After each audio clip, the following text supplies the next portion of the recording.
Hoy conversamos con la autora de este libro, El Hueco, pero también se trata de una mujer, escritora, actriz, ilustradora, que despierta una inmensa admiración dentro del panorama actual de la cultura en la ciudad del oriente cubano donde ahora mismo vive, Las Tunas, pero también a nivel nacional. Hablamos de Ana Rosa Díaz Naranjo. Hola, ¿qué tal? ¿Cómo estás? Estoy agradecida de que me hayas invitado. Estoy tratando de esquivar algunos ruidos ambientales, pero es imposible completamente, que aunque aquí no hay muchos carros, hoy decidieron pasar todos al mismo tiempo. Y bueno, pero nada, continuamos. Ana Rosa Díaz Naranjo nació en Cuba en 1973, poeta, narradora, artista de la plástica y actriz, egresada del Centro de Formación Literaria Onelio Jorge Cardoso. Textos suyos han sido publicados en antologías y revistas en Cuba y el extranjero, miembro de la Unión de Escritores y Artistas de Cuba, UNIAC, y de la Unión Internacional de la Marioneta. Durante más de 20 años se ha destacado en numerosos trabajos de actuación y dirección artística en el teatro, la televisión y el teatro de marionetas.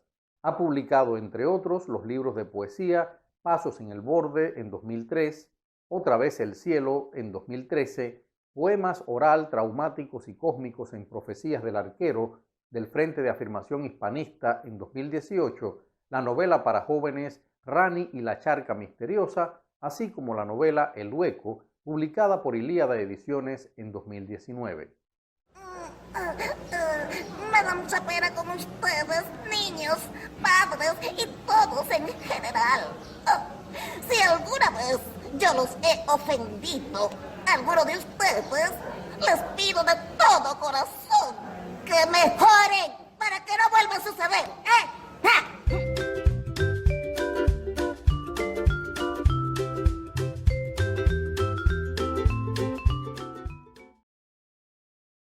Siempre hubo un inicio.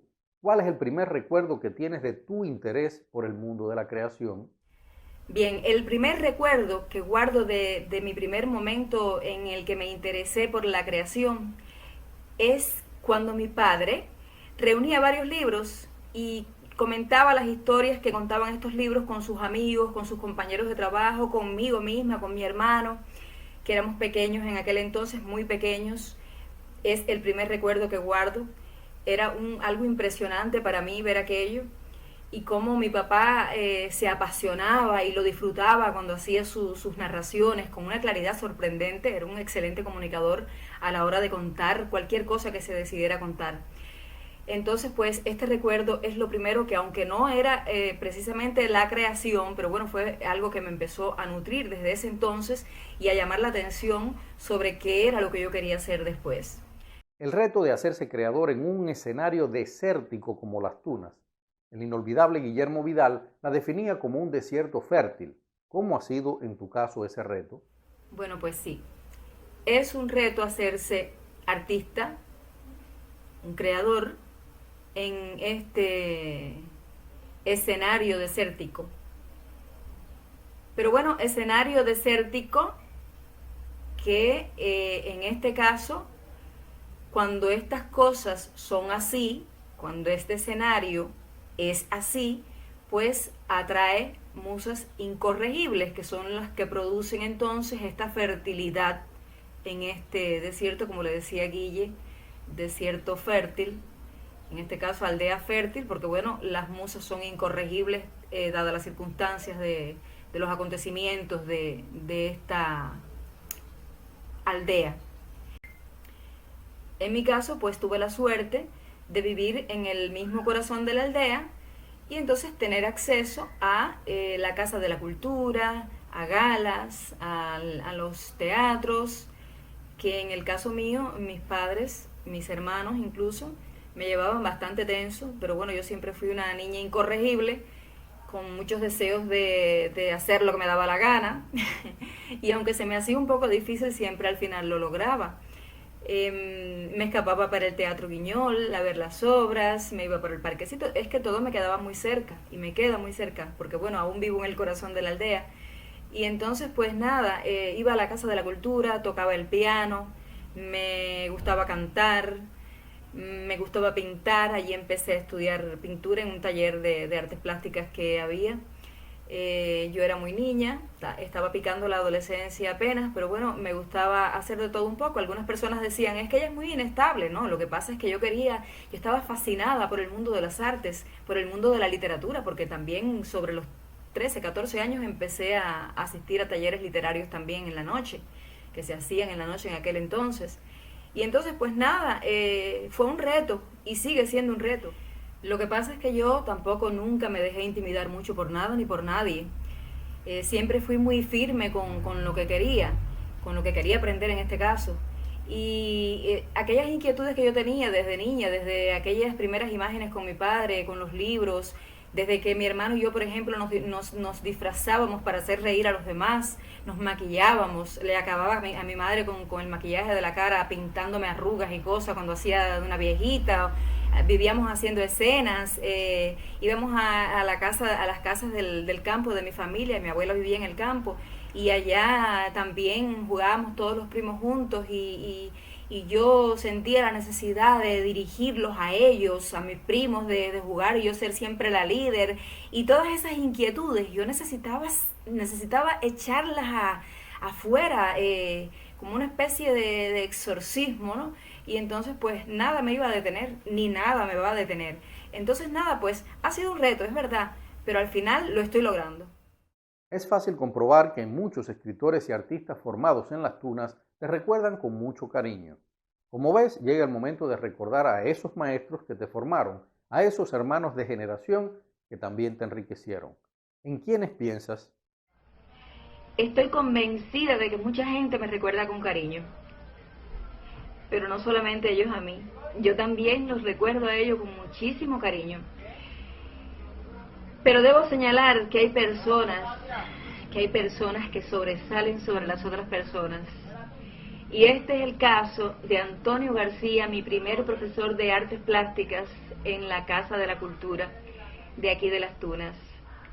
Es el caso de Ernesto Guevara, no de la Serna, de Ernesto Guevara Fernández, mi gran amigo Ernesto, instructor de música de la Casa de la Cultura.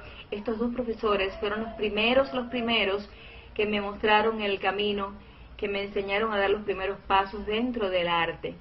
Claro, recordando siempre que en el campo de la música y de las artes plásticas, porque mi padre se encargó de que a mí no me faltaran los libros, en ningún momento las lecturas, ni sus historias.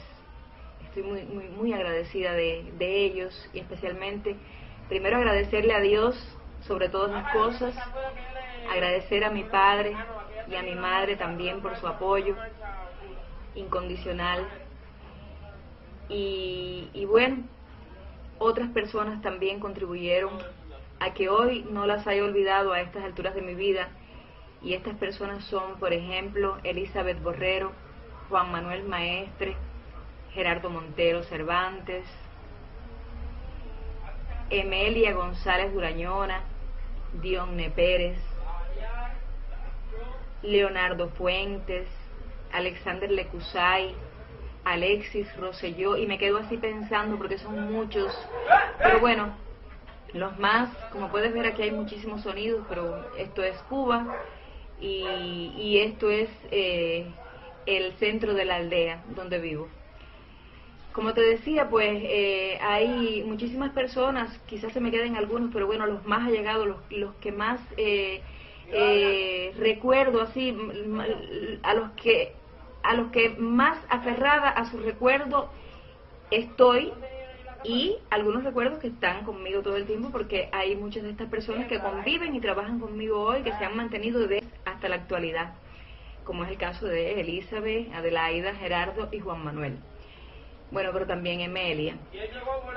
Recuerdo con muchísimo cariño también a Ramiro Duarte, y personas que sé que me recuerdan con cariño, y yo también a ellos, Carlos Esquivel, Alberto Garrido. Ese Alberto Garrido es tremendo. No sé cuál de los dos será más tremendo. Bueno, el caso, una anécdota rapidita, convoca Alberto Garrido un taller de cuentos fantásticos, y entonces pues yo llego al taller, yo acababa de terminar un cuento, y él había indicado que escribiéramos un cuento cada tallerista, fantástico. Y bueno, acababa de dar la tarea y yo le digo, ya yo escribí el mío. Y me dice él, no, Albita, no, eso no se vale. Hay dos momentos en tu carrera en los que me gustaría detenerme. ¿Qué significaron para tu crecimiento profesional y humano entrar a trabajar en algo tan difícil como el Teatro Guiñol y cursar esa escuela de excelencia que es el Centro Onelio Jorge Cardoso? ¡Mírenlo ahí! ¡No se los dije! Es una adivinanza. Y dice así.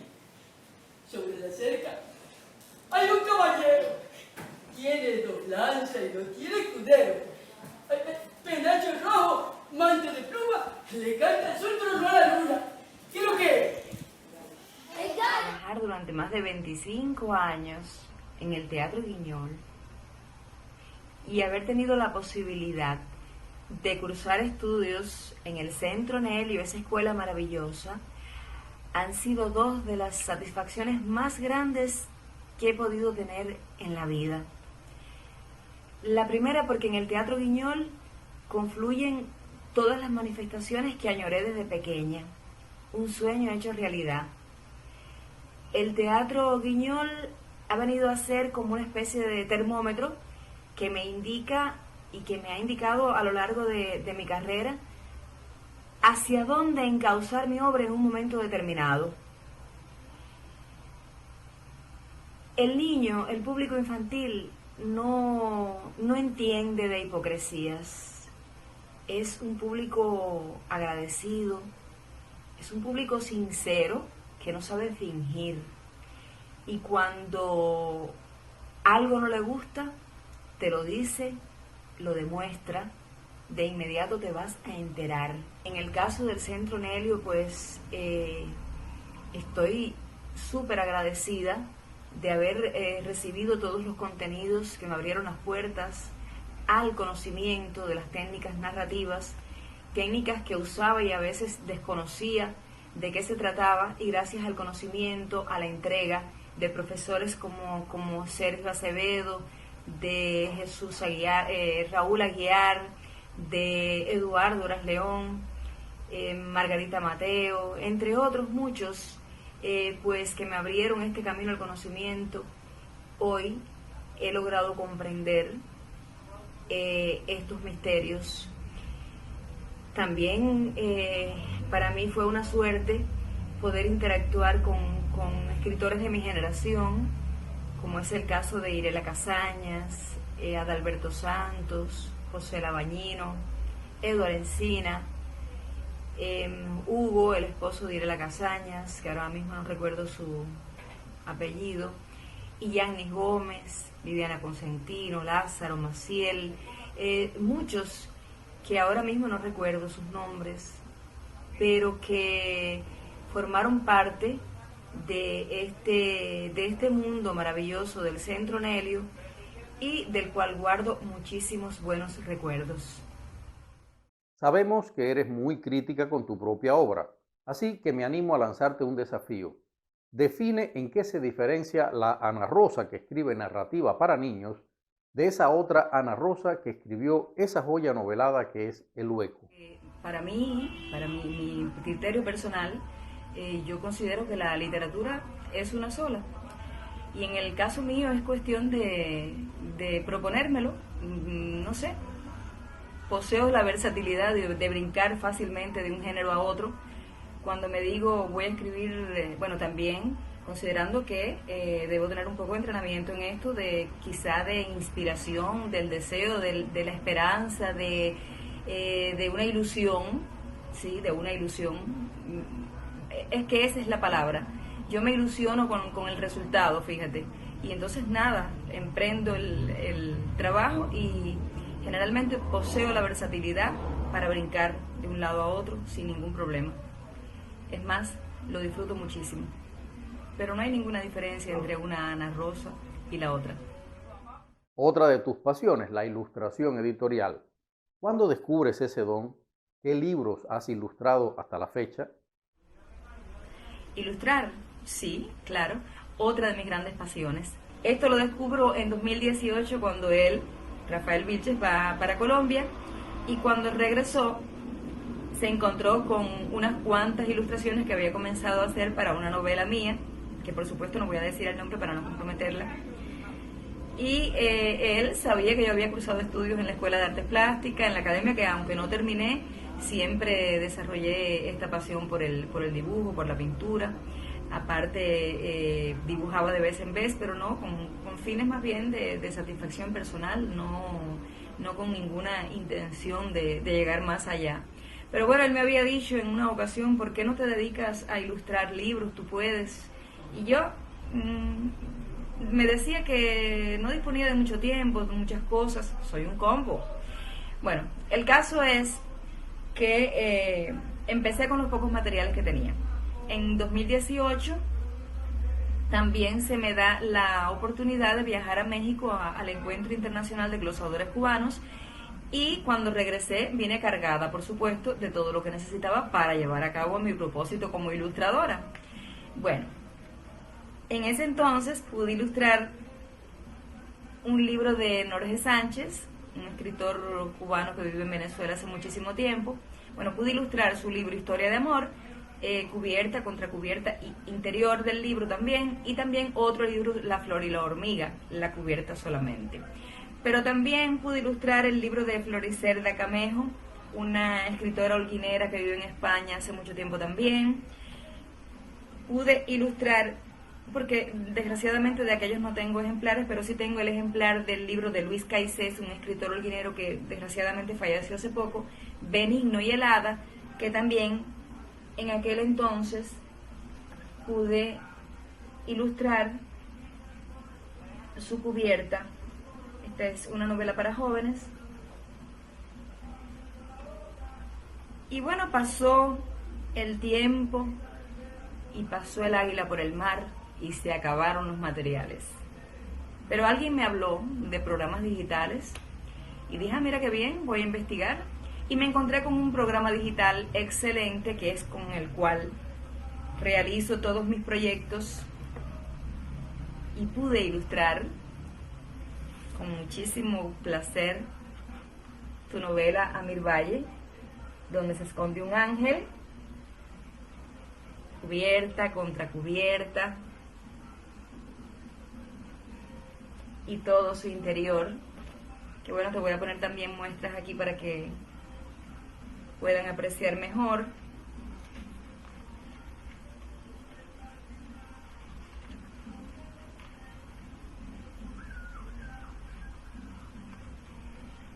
Bueno, ya lo van a ver con más calma. Esta joyita. Entonces también, bueno, pues empecé a cogerle el gusto, y tanto fue así que también llegó a mis manos la tarea de ilustrar el libro de Marco Tulio Aguilera Garramuño, que próximamente saldrá por esa editorial, Ilíada Ediciones, y también llevará mi sello personal, llevará las ilustraciones de todo el interior del libro de cuentos y la cubierta y la contracubierta también. Recientemente ilustré el libro de Héctor Leiva, un escritor de acá cubano, con su Vaca de Vacaciones, una espectacular novela para jóvenes, muy graciosa, súper cómica. Me divertí mucho, pero bueno, lamentablemente solo pude ilustrar la cubierta por otras razones, ¿no? He aprovechado el arte digital para llevar a cabo aquellas ilustraciones que había hecho inicialmente, las fui transformando a esta variante digital, y por suerte me están quedando hermosas. Las van a ver también, una muestra de ellas. Y también me encuentro en este momento ilustrando un libro de Rafael Vilches Proenza, un libro de poesía, que tampoco voy a decir el título para no comprometerlo, pero me están quedando espectaculares, ya verán. Entonces nada, pues sí, esta es otra de mis grandes pasiones. Me divierto muchísimo haciéndolo, es una satisfacción incomparable, ¿o sí? Con el arte de hacer teatro, con escribir, con respirar.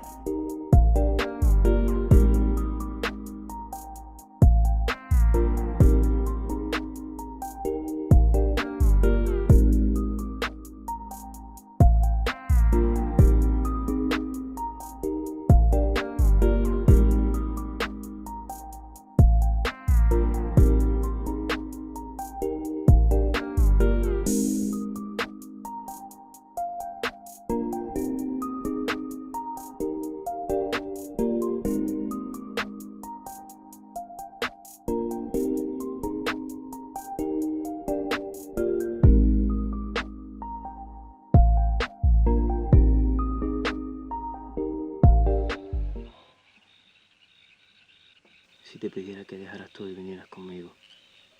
Es tarde para Yaima. Es por tu madre.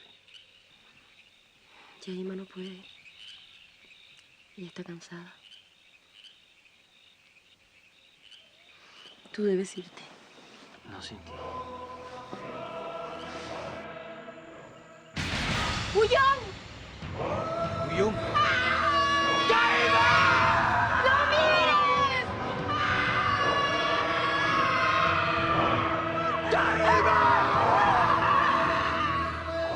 Como director de Ilíada Ediciones me interesa que nos hables de la génesis y el parto de la novela tuya que publiqué, El Hueco, y de lo que pretendías conseguir al contar esa dura historia. La novela El Hueco nace a partir de una premisa de Alejandro Lora Ramos, un cineasta cubano que vive en la actualidad en Estados Unidos, pero que hace mucho tiempo, cuando vivía aquí, me retó.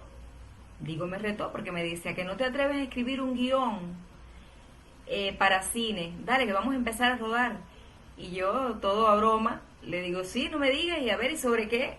Y me dice él: vaya, te voy a poner esta premisa: 2 niños y una mata de tamarindo. Dime tú, 2 niños y una mata de tamarindo, y yo quedo con eso. Bueno, pero cuando él me da esta idea, yo enseguida la imagen me remitió al campo, a casa de mi familia, en el campo, a mi abuela, a mis tías, a mis primos. Y entonces empecé el guión, empecé a escribir aquel guión y empezaron a surgir las historias contadas en mi familia, de oído a oído, por debajo de la manga, como quien dice, porque eran historias terribles, cosas muy tristes, unas, otras espeluznantes. Y bueno, quien lea o haya leído El Hueco va a poder corroborarlo. Y entonces empezó a crecer el guión y un día me dije que mejor sería una novela. Alejandro se fue de Cuba y yo seguí escribiendo la novela. O sea, empezó siendo un guión y a mitad de novela, de guión, lo transformé en novela. Con esta novela pretendí ya, a partir de las cosas que fui sabiendo y de las que ya sabía y de las que pude ver con mis propios ojos, pretendí redimir, ¿sí? Esa es la palabra, redimir un poco el dolor, la angustia esta de estos personajes que están en la novela y que están vivos en la realidad también, porque todos estos personajes del Hueco, la gran mayoría de ellos son personajes tomados de la realidad y todo lo que allí cuento es verdad. Entonces, pues nada, es mi pretensión de aliviar un poco estos dolores, estas culpas, estas cosas tan terribles que pasaron y que yo espero que no estén pasando, y que se lo debía a mi familia, especialmente a mis hermanos. Así nació la novela El Hueco. Suelo decir que en Las Tunas todo gira en torno al legado y memoria de nuestro hermano Guillermo Vidal. Cierta vez me confesó que los grandes traumas que lo enriquecieron como escritor eran extraliterarios: la represión y el ataque por su enorme sinceridad, las trampas de ciertos sectores del oficialismo, lo que incluye antiguos amigos y colegas, la marginación social. Aunque sea triste, vergonzoso y duro, en tu caso lo extraliterario vincula amor y represión, o más exacto, represión, marginación, traiciones y malos tragos a causa de tu elección por el amor. Hablemos de esas experiencias y qué cambios han provocado en la Ana Rosa que ahora mismo eres. Guillermo Vidal Ortiz, uno de los escritores más grandes que ha parido esta aldea. Ciertamente Guillermo vivió muchísimos traumas, sí, a partir de las instituciones, amigos, colegas, amigos que decíanse amigos, como hoy que me sorprende muchísimo ver a personas que nunca tuvieron tal amistad y hoy resulta que fueron muy amigos de Guillermo. Pero bueno, es así. En el caso mío, pues a mí realmente, no sé si será puro masoquismo o qué, pero a mí me alegra muchísimo que aquellas personas que no se dirigieron o se dirigen o se dirijan a mí sin sinceridad de ningún tipo, que todo sea falsedad, mejor que ni se acerquen. Y como mi querido Rafael Vilches Proenza, ese osito del cariño, como yo le llamo, porque realmente es un osito del cariño, una persona súper respetuosa, una persona súper honesta, una persona súper generosa, una persona maravillosa, de las que pocas quedan en este mundo, con tantos amigos, con tantos que se dicen sus amigos, porque también los hay muchísimos, algo que no pasa superficial para mí, porque me percato. Y bueno, esta persona, mi esposo, dado a su disidencia, sus criterios diferentes al resto, pero sobre todo su sinceridad, espanta al mal amigo, al mal colega, a la mala persona, y que qué bueno, que yo me alegro muchísimo de eso, porque no soporto la falsedad ni la hipocresía. Y claro, debido a esta, vamos a decirle, arista, muchas personas que también se decían mis amigos, los míos, de Ana, se me han alejado, de lo cual ya, repito, yo me alegro muchísimo porque no soporto la falsedad ni la mentira. Y yo vivo orgullosa de mi esposo, orgullosa de que él sí hable sin hipocresía, como dijo Martí, y de que se respete a sí mismo y de que tenga la valentía para expresar lo que siente en todo momento, y eso me llena de orgullo. Y ya te digo, el que se quiera alejar, que se aleje, que se vaya, porque tener personas hipócritas cerca solo trae cosas malas. Así que se vayan. Él y yo somos muy felices y no necesitamos de esas amistades superficiales y falsas para sobrevivir. En fin, el mar.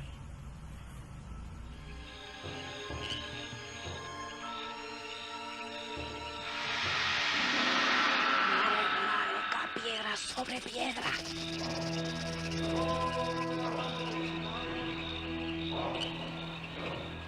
Madre Guadalupe, entrégalo a Yaima.